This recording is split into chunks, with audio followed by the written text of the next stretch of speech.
ఎలా జరుగుతుంది ఏంటనేది రైట్. సో ఇప్పుడు సార్ మరి ఇప్పుడు goods cent on sale on approval basis అంటే అది ఎక్స్పోర్ట్ అవుతుంది అసలు ఫస్ట్?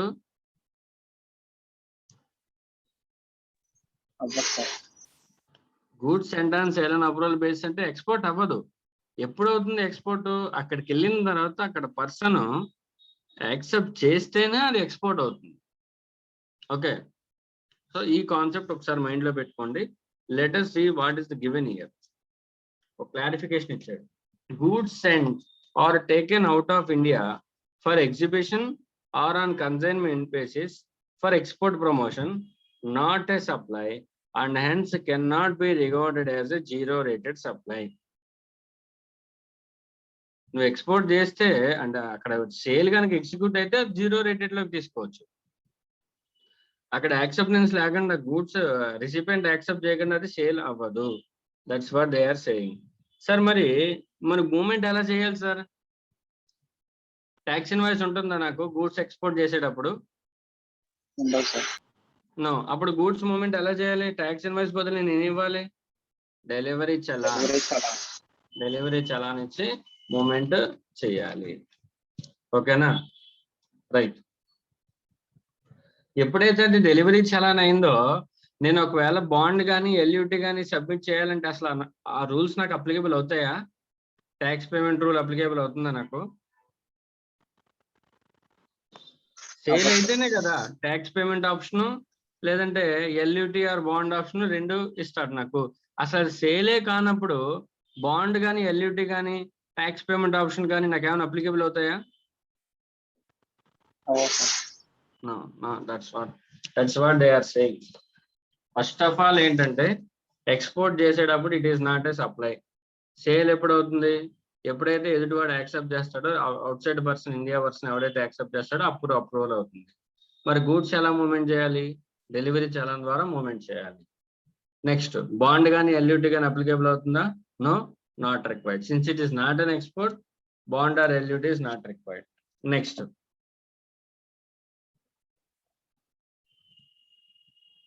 ఎప్పుడు అవుతుంది సార్ అంటే సేల్ ఎప్పుడు అవుతుందంటే ఎప్పుడైతే వాడు యాక్సెప్ట్ చేస్తాడో విత్ ఇన్ 6 months అది సేల్ అవుతుంది. ఒకవేళ 6 months లోపు యాక్సెప్ట్ చేయకపోతే డీమ్డ్ సేల్ అవుతుంది.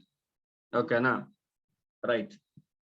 నెక్స్ట్, మరి ఇన్వాయిస్ ఎప్పుడు రైజ్ చేయాలి సార్? వాడు ఒకవేళ యాక్సెప్ట్ చేయగానే అక్కడికి వెళ్ళిన తర్వాత గూడ్స్ ఒకవేళ 1 month లోనే యాక్సెప్ట్ చేయగానే then we will raise a invoice.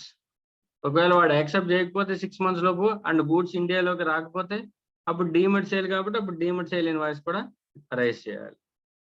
ఓకేనమ్మా? నెక్స్ట్, ఒకవేళ ట్యాక్స్ పేయర్ ఎక్స్పోర్ట్ చేసేటప్పుడు పేమెంట్ ఆఫ్ ట్యాక్స్ ఆప్షన్ కనుక తీసుకుంటే then he can claim the refund. When the export sale has been actually occurred. That's what they are saying. అమ్మ ఈ clarification మీరు అంత గుర్తుపెట్టుకోవాల్సిన అవసరం లేదు. జస్ట్ కాన్సెప్ట్ మీకు గుర్తుంటే చాలు. Deemed supply concept. Next, goods cent on sale on approval basis 6 months time ఉంటుంది. అలాగే సేల్ కాబట్టి, సేల్ కాదు కాబట్టి డెలివరీ చలాన్తో మూవ్ చేయొచ్చు. ఎల్యూటీఆర్ బాండ్ అవసరమా? అవసరం లేదు, ఎందుకంటే ఎక్స్పోర్ట్ కాదు కాబట్టి.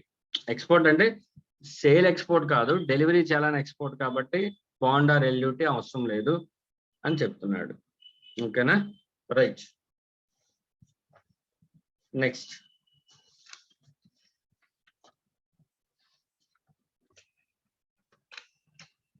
కాన్సెప్ట్ మీకు నేను డెబిట్ నోట్ క్రెడిట్ నోట్ గురించి చెప్పినట్టున్నాను కదా. డెబిట్ నోట్ ఎప్పుడు రైజ్ చేస్తారు ఒకసారి చెప్పండి. When debit note is raised, rate of tax తక్కువ చార్జ్ చేసినప్పుడు, అలాగే ట్యాక్స్ వాల్యూ కూడా తక్కువ చార్జ్ చేసినప్పుడు సార్. క్రెడిట్ నోట్ ఎప్పుడు రైజ్ చేస్తారు? రేట్ ఆఫ్ ట్యాక్స్ ఎక్కువ చార్జ్ చేసినప్పుడు sir. Okay. Next, taxable value ఎక్కువ చార్జ్ చేసినప్పుడు. ఎక్కువ టాక్సబుల్ వాల్యూ కూడా ఎక్కువ అయినప్పుడు సార్. నెక్స్ట్, ఇంకా 2 సినారియోస్ ఉన్నాయి. ఎప్పుడు?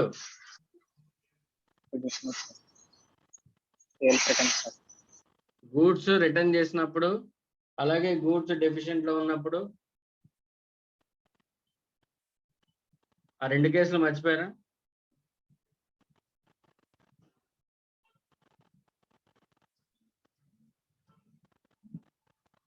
గూడ్స్ రిటర్న్ చేసినప్పుడు మా మర్చిపోయారా ఏంటి? నాకు అర్థం కావట్లేదు. నిన్న చెప్పిన క్లాస్ కూడాను. గూడ్స్ రిటర్న్ చేసినప్పుడు, రిసిపియంట్ గూడ్స్ రిటర్న్ చేసినప్పుడు, అలాగే గూడ్స్ డెఫిషియెంట్ గా ఉన్నప్పుడు అని కూడా చెప్పానా? మరి ఏం ఆ 2 కేసులు మర్చిపోయారా? నాకు అర్థం కాదు. క్రెడిట్ నోట్ లో 4 సిచ్యువేషన్స్ ఉన్నాయి, డెబిట్ నోట్ లో 2 సిచ్యువేషన్స్ ఉన్నాయి. రైట్. సో ఇప్పుడు ఒక కేసు చెప్పుకొచ్చాడు మనకి. ఇప్పుడు హోల్సేల్ డీలర్స్ ఉంటారు కదా, మెడిసిన్స్ వాళ్ళు ఏం చేస్తారంటే, అంటే మ్యానుఫ్యాక్చరర్ అండ్ హోల్సేల్ డీలర్స్ వీళ్ళందరూ ఉంటారు కదా. అదేనమ్మా మీకు? Yes sir. ఈ మ్యానుఫ్యాక్చరర్స్ వాళ్ళు ఏం చేస్తారంటే, ఈ హోల్సేల్ రిటైల్ డీలర్స్ కి మెడిసిన్స్ పంపుతారు. ఈ హోల్సేల్ డీలర్స్ కానీ రిటైల్ డీలర్స్ కానీ వాళ్ళు ఏం చేస్తారంటే, మాక్సిమం వాటిని సేల్ చేయడానికి ట్రై చేస్తారు. ఒకవేళ వాటి టైం లిమిట్ ఉంటుందిగా, మెడిసిన్స్ కి ఎక్స్పైరీ డేట్ ఉంటుందిగా. ఎక్స్పైరీ డేట్ లోపు సేల్ అయిపోతే ఓకే. ఎక్స్పైరీ డేట్ లోపు సేల్ అవ్వలేదు అనుకో, ఈ హోల్సేల్ డీలర్ రిటైల్ డీలర్ వీళ్ళు ఎవరైతే ఉన్నారో వాళ్ళు ఏం చేస్తారంటే మ్యానుఫ్యాక్చర్ కి బ్యాక్ రిటర్న్ చేసేస్తారు గూడ్స్. అర్థమైందా పాయింట్ మీకు? ఇది జనరల్ ట్రేడ్ ప్రాక్టీస్, ఇది బయట జరిగే పద్ధతి. ఎక్స్పైర్డ్ గూడ్స్ ఉంటాయి కదా, ఎక్స్పైర్డ్ టాబ్లెట్స్, వాటిని ఏం చేస్తారంటే మ్యానుఫ్యాక్చర్ కి రిటర్న్ చేసేస్తారు మళ్ళీ. ఇప్పుడు రిటర్న్ చేసేసేటప్పుడు అంటే గూడ్స్ రిటర్న్ చేస్తున్నాడు, ఇక్కడ రిసిపియంట్ గూడ్స్ రిటర్న్ చేస్తున్నాడు. మీకు తెలిసిన దాని ప్రకారం ఇక్కడ డెబిట్ నోట్ రైజ్ చేయాలా, క్రెడిట్ నోట్ రైజ్ చేయాలా? Debit note. Confused. Manufacturer, retailer or wholesale trader, wholesale trader or retail trader కి మెడిసిన్స్ పంపించాడు. అయితే ఈ మెడిసిన్స్ ఏంటంటే టైం ఎక్స్పైర్ అయిపోయాయి. టైం ఎక్స్పైర్ అయిపోవడం వల్ల ఈ హోల్సేల్ ట్రేడర్, రిటైల్ ట్రేడర్ మళ్ళీ ఆ మెడిసిన్స్ ని మ్యానుఫ్యాక్చర్ కి పంపించేస్తున్నాడు, గూడ్స్ రిటర్న్ చేస్తున్నాడు. ఇక్కడ మ్యానుఫ్యాక్చరర్ పాయింట్ ఆఫ్ వ్యూలో మాట్లాడుతున్నా. మ్యానుఫ్యాక్చర్ డెబిట్ నోట్ రైజ్ చేయాలా, క్రెడిట్ నోట్ రైజ్ చేయాలా?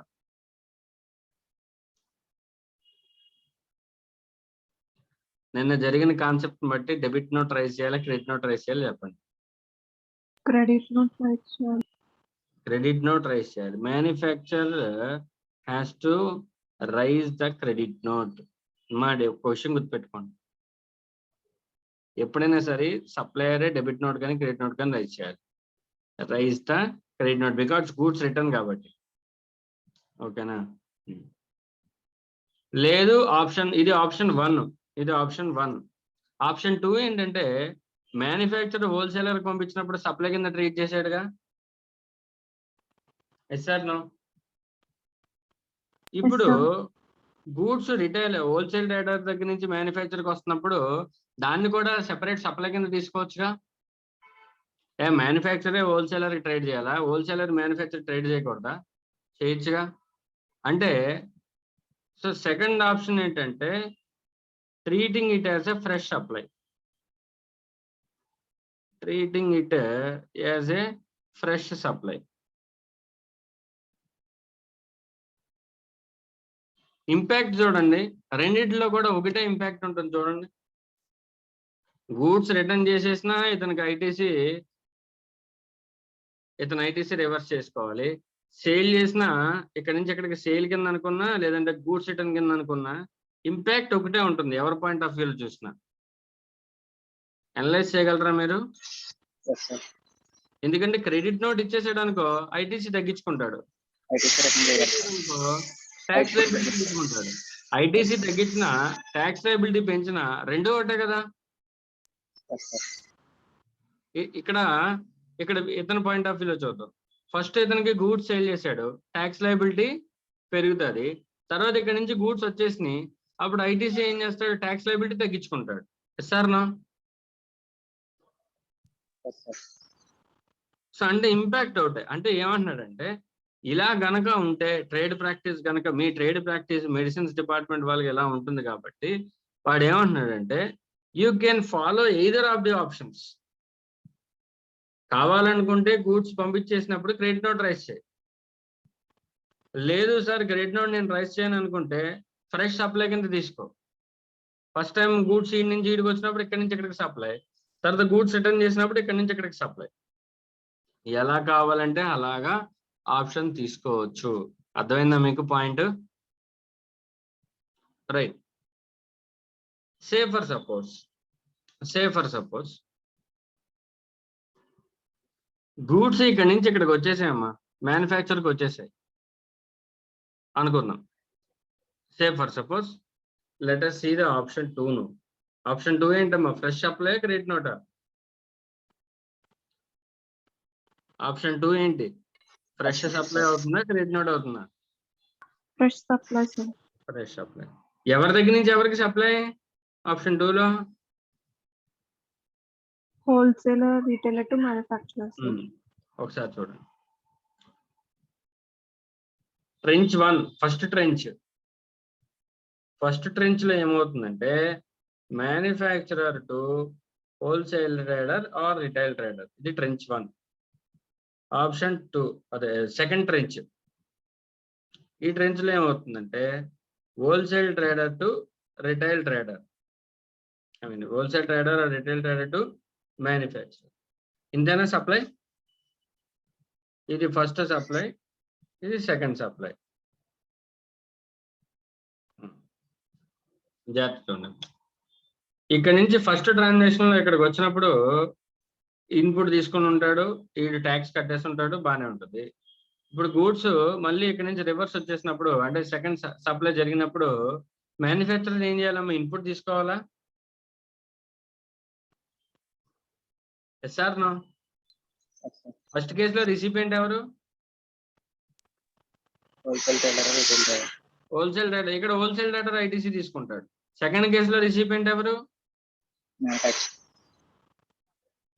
మ్యానుఫ్యాక్చరర్ రిసిపియంట్ కాబట్టి ఐటీసీ తీసుకుంటాడు. బాగానే ఉంది. అంటే మ్యానుఫ్యాక్చరర్ కొన్ని ట్యాబ్లెట్లు కొనుక్కున్నాడు, టైం ఎక్స్పైర్ అయిపోయిన ట్యాబ్లెట్లు కొనుక్కున్నాడు, ఐటీసీ క్లెయిమ్ చేసుకున్నాడు, బాగానే ఉంది. అయితే ఇప్పుడు ఆ మ్యానుఫ్యాక్చరర్ టైం ఎక్స్పైర్ అయిపోయిన గూడ్స్ ఉన్నాయి కదా, వాటిని ఏం చేయాలమ్మా? డిస్ట్రాయ్ చేయాలి కదా. ద మ్యానుఫ్యాక్చర్ ఇప్పుడు అతను టైం ఎక్స్పైర్ అయిపోయిన ట్రక్స్ తో వాడు వేసుకుంటాడా? వాడు వేసుకుంటే చచ్చిపోతాడమ్మా. ఓకేనా? సో దాన్ని మళ్ళీ మాడిఫై చేసేసి ఇది చేయడానికి కుదరదు. సో యాజ్ పర్ ది వాళ్ళకి డ్రగ్స్ రూల్స్ ఉంటాయి కదా, దాని ప్రకారం వీళ్ళు ఏం చేయాలి? టైం ఎక్స్పైర్డ్ డ్రగ్స్ ని ఏం చేయాలి? డిస్ట్రాయ్ చేయాలి. టైం ఎక్స్పైర్డ్ డ్రగ్స్ ని డిస్ట్రాయ్ చేయాలి.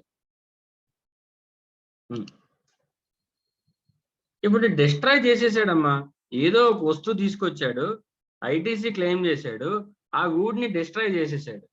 ఇప్పుడు మీకు ఏమైనా కాన్సెప్ట్ గుర్తొస్తుందా? ఇన్పుట్ ట్యాక్స్ క్రెడిట్ లో మీకు ఏమైనా కాన్సెప్ట్ గుర్తొస్తుందా? ఐటీసీ చాప్టర్ లో మీకు ఏమైనా కాన్సెప్ట్ గుర్తొస్తుందా?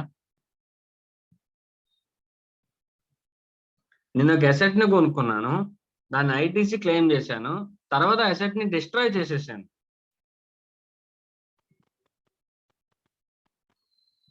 ఏమైనా గుర్తొస్తున్నాయా? ఒకసారి 17 సబ్సెక్షన్ 5 బ్లాక్డ్ క్రెడిట్స్ ఒకసారి గుర్తించుకోండి. ఏదైనా గూడ్స్ గనక డిస్ట్రాయ్ గనక అయిపోతే or sent as a gift కానీ, ఓకేనా, పర్సనల్ పర్పస్ కానీ వాడేసుకుంటే దాని మీద ఉన్న ఐటీసీ బ్లాక్ అవుతుందేమో. Yes or no? 17 సబ్సెక్షన్ 5 మీకు అసలు ఏమి గుర్తుండవు అమ్మా. 17 సబ్సెక్షన్ 5 ఒకసారి తీయండి ఐటీసీ చాప్టర్ లో. చాప్టర్ నెంబర్ ఎంత? 8 సార్. 17 subsection 5 please.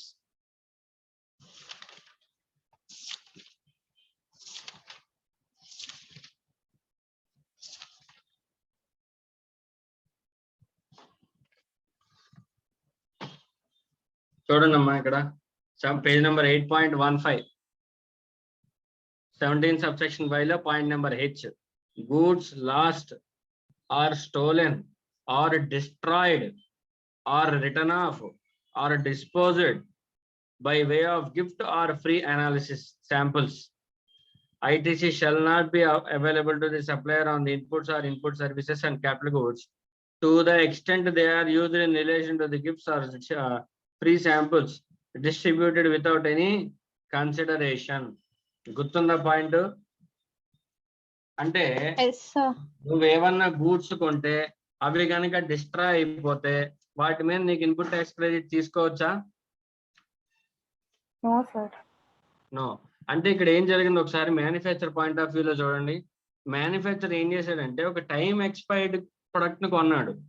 కొని అతను ఫర్దర్ గా సేల్ చేయలేదు. అతను ఏం చేశాడంటే టైం ఎక్స్పైర్ అయిపోయింది కాబట్టి వాటిని డిస్ట్రాయ్ చేసేసాడు. ఇప్పుడు హోల్సేల్ ట్రేడర్ మ్యానుఫ్యాక్చర్ కి సేల్ చేసినప్పుడు మ్యానుఫ్యాక్చర్ కి ఎంతో కొంత ఐటీసీ వచ్చి ఉంటదిగా, ఫ్రెష్ సప్లై కదా. పర్చేజ్ చేసాడమ్మా మ్యానుఫ్యాక్చరర్, హోల్సేల్ డీలర్ దగ్గర నుంచి పర్చేజ్ చేశాడు అంటే ఇన్వాయిస్ లో ఐటీసీ ఎంతో కొంత ఛార్జ్ చేసి ఉంటాడుగా ట్యాక్స్. అది మ్యానుఫ్యాక్చర్ కి ఇన్పుట్ కలెక్ట్ చేశాడు, బానే ఉంది, ఇన్పుట్ క్లెయిమ్ చేసుకున్నాడు. కానీ ఫర్దర్ గా గూడ్స్ ని ఏం చేశాడు? డిస్ట్రాయ్ చేశాడు. అంటే మ్యానుఫ్యాక్చర్ ఇప్పుడు ఐటీసీని తీసుకోవచ్చా తీసుకోకూడదా? No sir. No, the manufacturer is not eligible to take the ITC on time expired products. అది మా లాజిక్. క్రెడిట్ నోట్ నుంచి 17.5 దాకా వెళ్ళింది. It's very link. Fresh supply కింద చేస్తే క్రెడిట్ నోట్ కింద రైజ్ చేసినా అంతే పాయింట్. క్రెడిట్ నోట్ రైజ్ చేశాడు అనుకో, క్రెడిట్ నోట్ రైజ్ చేస్తే ఏమవుతుందమ్మా? ట్యాక్స్ లయబిలిటీ డిక్రీజ్ అవుతుందిగా. ఐటీసీ రివర్సల్ అవుతుంది, ట్యాక్స్ లయబిలిటీ డిక్రీజ్ అవుతుంది. కాకపోతే ఫర్దర్ గా మళ్ళీ వాటిని ఏం చేస్తాడు? డిస్ట్రాయ్ చేస్తాడు. ఓకేనా? సో ఐటీసీ ఇంపాక్ట్ ని తీసుకోవడం కుదరదు. ఓకేనా? That's what they are saying. ఒకసారి కాన్సెప్ట్ మీరు ఒకసారి చదువుకోండి. ఓకేనా? Next e way bill concept, last concept e way bill. మా ఈవే బిల్ ఎప్పుడు జనరేట్ చేయాలి ఏంటి మీకు ఏమైనా ఐడియా ఉందా? ఇప్పుడు దాకా జరిగిన సిలబస్ ప్రకారం ఎప్పుడు జనరేట్ చేయాలమ్మా ఈవే బిల్?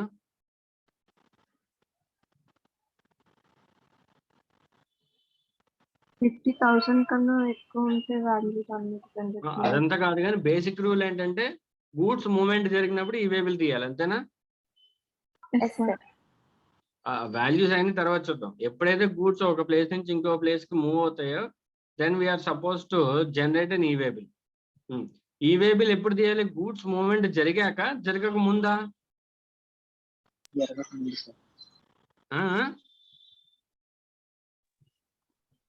జరగక ముందా e-way bill?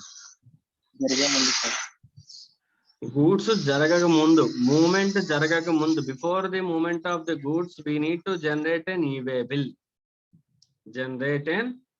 Bill. E way bill కి తీయాలంటే ఫస్ట్ ఆఫ్ ఆల్ మన దగ్గర ఏమేం డాక్యుమెంట్ ఉండాలి? ఇన్వాయిస్ అన్నా డెలివరీ చలాన్ అన్నా ఉండాలి. Very good. Either an invoice plus e way bill or delivery challan plus e way bill. నిన్న చెప్పుకున్నాం మనం. రైట్ సార్, అసలు ఈవే బిల్ ఎందుకు జనరేట్ చేయాలి? ఇన్వాయిస్ ఉంది కదా. అంటే గూడ్స్ సే ఫర్ సపోజ్ నేను ఇన్వాయిస్ లో 100 kgs ఆఫ్ రైస్ వేసాను, 100 kgs ఆఫ్ రైస్ కి ట్యాక్స్ కడుతున్నాను వేసాను, కానీ వెహికల్లో మాత్రం 1000 kgs ఆఫ్ రైస్ వేసి పంపించాను.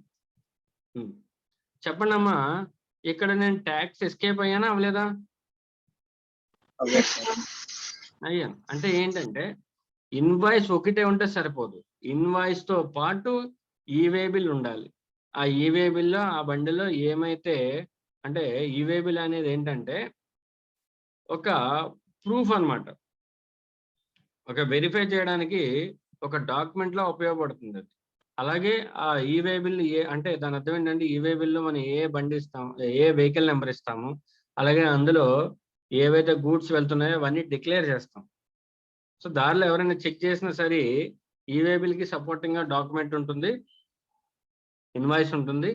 సో ఆ రెండింటిని వెరిఫై చేసుకుని ఆ రెండిట్లో ఉన్న గూడ్స్ మాత్రమే ఇక్కడ ఉన్నాయా లేదనేది వెరిఫై చేసుకుంటాడు, బండిలో ఉన్నాయా లేదా. అంతకు మించి ఎక్కువ ఉన్నాయంటే అవి స్మగ్ల్డ్ గూడ్స్ అని అర్థం, or goods are transported without payment of tax అని అర్థం.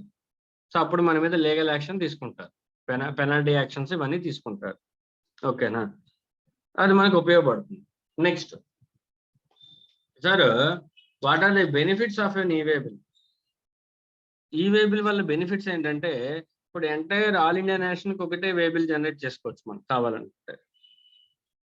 రైట్, మనకి ఇంతకు ముందు మీరు గమనించారా, స్టేట్ కి బార్డర్స్ మధ్యలో చెక్ పోస్టులు ఉండేవి. ఏదైనా లారీస్ వెళ్తుంటే అక్కడ ఆపి స్టేట్ దాటిన తర్వాత వేరే స్టేట్ వెళ్ళేటప్పుడు ఆ స్టేట్ చెక్ పోస్ట్ ఆపి ఆ వెహికల్స్ లో ఏమేమి ఉన్నాయో గూడ్స్ వెరిఫై చేసుకుని అప్పుడు వాళ్ళకి పెర్మిట్ ఇచ్చేవారు స్టేట్ లోకి ఎంటర్ అవ్వడానికి. కానీ ఈ ఈవేబిల్ రావడం వల్ల స్టేట్ బౌండరీ చెక్ పోస్ట్ వాళ్ళు చెక్ చేయాల్సిన అవసరం లేదు. ఓకేనా, దానివల్ల ఏమవుతుందంటే గూడ్స్ అనేవి ఎక్కడ ఆగాల్సిన, వెహికల్స్ అనేవి ఎక్కడ ఆగాల్సిన అవసరం లేకుండా ఈజీగా ఫాస్ట్ గా మూవ్మెంట్ అయిపోతాయి. ఎక్కడ కూడా టైం డిలే ఉండదు. ట్రక్స్ అన్ని కూడా టైం సేవ్ అవడం వల్ల ఎక్కువ సార్లు తిరిగే అవకాశం ఉంటుంది. ఓకే సార్, ఈ ఈవేబిల్ ఏ ఫామ్ లో జనరేట్ చేస్తారు sir? What is the form for the e way bill? ఏంటమ్మా అది? GST e-way bill 01. ఫామ్ నెంబర్ ఎంత? మా ఈవేబిల్ కాన్సెప్ట్ నుంచి 2 మార్క్స్ కంపల్సరీ వస్తుంది, జాగ్రత్త ఇవ్వనండి. What is the form for e-way bill generation? EWB1, అది but e-way bill 1. GST waybill generate చేయడానికి పోర్టల్ చూడండి. ఏంటంటే portal website www.ewabilgst.gov.in, government.india. GST portal website ఏంటి? Original GST portal website www.gst.gov.in. E-way bill generate చేయడానికి www.ewabilgst.gov.in. ఇది సెపరేట్ పోర్టల్. అంటే e-way bill generate చేయడానికి separate portal ఉంటుంది. ఆ పోర్టల్లోకి వెళ్ళి మనం ఈవేబిల్ ని జనరేట్ చేయాలి. ఓకేనా, సో మన దగ్గర ఆండ్రాయిడ్ డివైసెస్ ఉంటే GST app, e-way bill app download చేసుకుని అందులోనే సరే యాప్ ద్వారా నేను జనరేట్ చేయొచ్చు, సిస్టమ్ లోకి లాగిన్ అయినా జనరేట్ చేసుకోవచ్చు, పెద్ద ప్రాబ్లం లేదు. ఓకేనా, next explain the provisions relating to the inspection of goods in the movement. Sir, e way bill ద్వారా జనరేట్ చేశాను, గూడ్స్ వెళ్తున్నాయి కాకినాడ నుంచి సమ్ హైదరాబాద్ ఎక్కడికో వెళ్తున్నాయి. ఎవరైనా ఇన్స్పెక్షన్ చేయొచ్చా మధ్యలో ఆపి నా వెహికల్ ని? Can anyone inspect my vehicle with goods in the movement? ఎవరైనా ఆఫీసర్ వచ్చి వెరిఫై చేయొచ్చా? ఎస్, వెరిఫై చేయొచ్చు. ఎవరెవరు? జిఎస్టి ఆఫీసర్స్ ఎవరైతే ఉంటారో, whether the central GST officers or the state GST officers ఎవరైతే ఉంటారో, కమిషనర్, వాళ్ళు వచ్చి కావాలంటే మధ్యలో నాకు వెహికల్ ని ఆపి ఈవేబిల్ చూపించమని అడగొచ్చు, ఇన్వాయిస్ చూపించమని అడగొచ్చు. గూడ్స్ ఇన్స్పెక్షన్ చేయడానికి కూడా వాళ్ళకి పర్మిషన్స్ ఉంటాయి. వాళ్ళు ఏం చేస్తారంటే నేను జనరేట్ చేసిన ఇన్వాయిస్ ఈవేబిల్ ని కంపేర్ చేసుకుని అక్కడ ఉన్న ఫిజికల్ గూడ్స్ ని కంపేర్ చేసుకుని సేమా కాదా వెరిఫై చేసుకుంటారు. ఓకేనా, that means first of all carrying of e-way bill is mandatory. Second thing, validation of e-way bill is mandatory. Next, ఎవరైనా ప్రాపర్ ఆఫీసర్ కనుక వచ్చి వెరిఫై చేస్తే వాళ్ళకి ఈవేబిల్ చూపించాలి, నెక్స్ట్ ఇన్వాయిస్ చూపించాలి, and we should allow them to verify the goods also. ఓకేనా, right. అసలు ఈవేబిల్లో ఏమేమి డీటెయిల్స్ ఉండాలి ఏంటనేది చెప్తున్నాడు చూడండి. What is the information to be furnished prior to the commencement of movement of goods and generation of e-waybill? Every registered person who causes the movement of goods of consignment value exceeding 50,000, underline the word. ఎప్పుడమ్మా e-waybill mandatory? ఎప్పుడు? వేరేది value of consignment value కాదు ఇక్కడ. ఏ value? Consignment value 50,000. It is not taxable value. ఇక్కడ ఏమి ఇచ్చారు చూడండి. ఏ వాల్యూ అంట 50,000కి ఏ వాల్యూ తీసుకోవాలి? Value of consignment excess value of the consignment 50,000. అంటే ఆ 50,000 ఏంటనేది కన్సైన్మెంట్ వాల్యూ అన్నమాట. It is not taxable value or invoice value. ఇదంతా కాదు. వాడు ఒక వర్డ్ వాడాడు. ఏంటా వర్డ్? కన్సైన్మెంట్ వాల్యూ 50,000 కనుక ఇంక్రీజ్ అయితే, ఎక్సీడ్ అయితే అప్పుడు ఈ వేబుల్ తీయమని చెప్పాడు. What do mean by consignment value? మీరు ఎప్పుడైనా వాల్యుయేషన్ చాప్టర్ లో కన్సైన్మెంట్ వాల్యూ అనేది ఏమైనా చదివారా?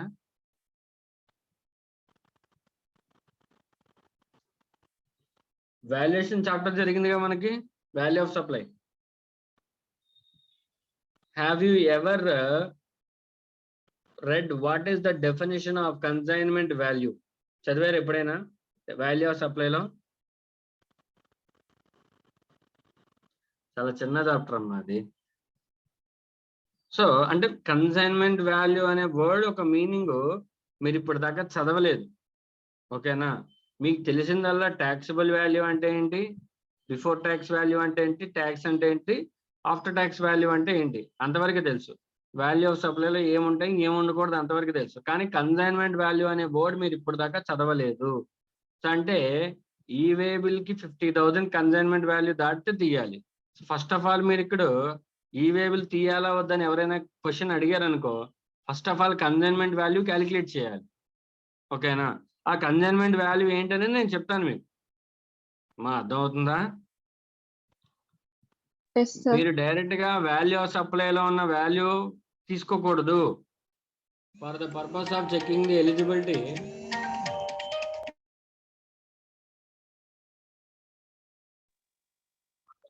of calculating the applicability of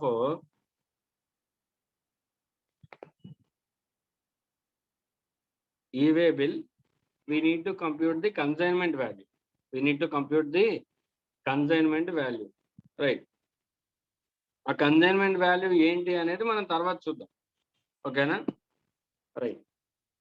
Every registered person who causes the movement of goods of consignment value exceeding 50,000, either it will be in relation to supply or for reasons other than supply or due to inward supply from unregistered person,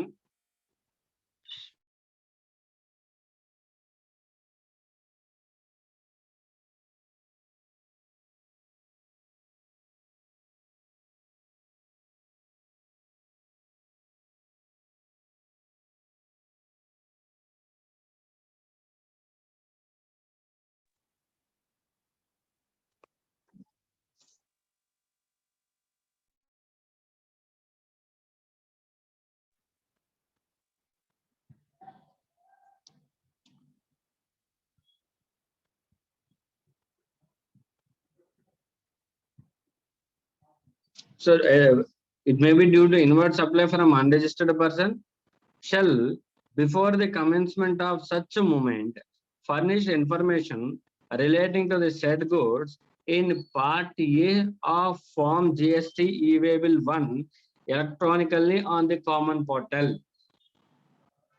right. అది నువ్వు registered supply mean సప్లైకి అయినా అవ్వచ్చు, other than supply అయినా అవ్వచ్చు, ఏ reason అయినా అవ్వచ్చు. Due to inward supply from unregistered person. Unregistered person దగ్గర నుంచి మనం కొనుక్కుంటే అంటే 9(3) కేసులోకి వస్తుంది. ఓకే, కొనుక్కుంటే దెన్ వి షల్ జనరేట్ ఈ way bill. Okay, e way బిల్లో form A, part A, part B అని రెండు ఉన్నాయి. ఓకేనా? సో పార్ట్ ఏలో మనం కొన్ని డీటెయిల్స్ ఎంటర్ చేయాలి. ఓకేనా? Right. Now let us see what is the consignment value. What is the meaning of consignment value of goods? The consignment value of goods shall be the value determined in accordance with the provisions of section 15. మా section 15 లోన provisions ఏంటో తెలుసా మీకు? ఏంటది? Section 15 is nothing but value of supply chapter. Section 15 is nothing but the value of supply chapter. So value of supply chapter ప్రకారం value plus central tax, state tax, or integrated tax, or other taxes, whatever it may be, and shall exclude the value of exempt supply of goods where the invoice is issued in respect of both exempt and taxable value. Now it's the time to understand the meaning of the consignment value.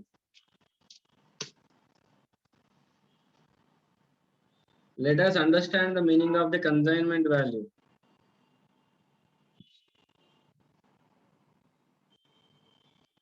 Is equal to taxable value under section 15 plus all GST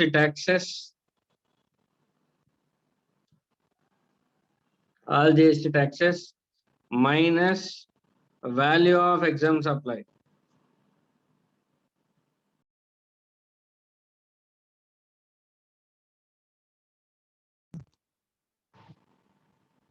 Value of exempt supply, if any.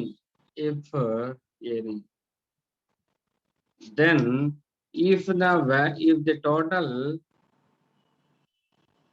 is more than 50,000, then e-waybill is applicable.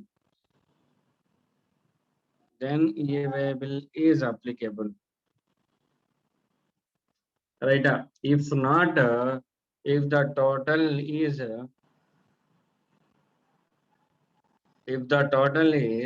less than or equal to 50,000, then e-waybill not applicable.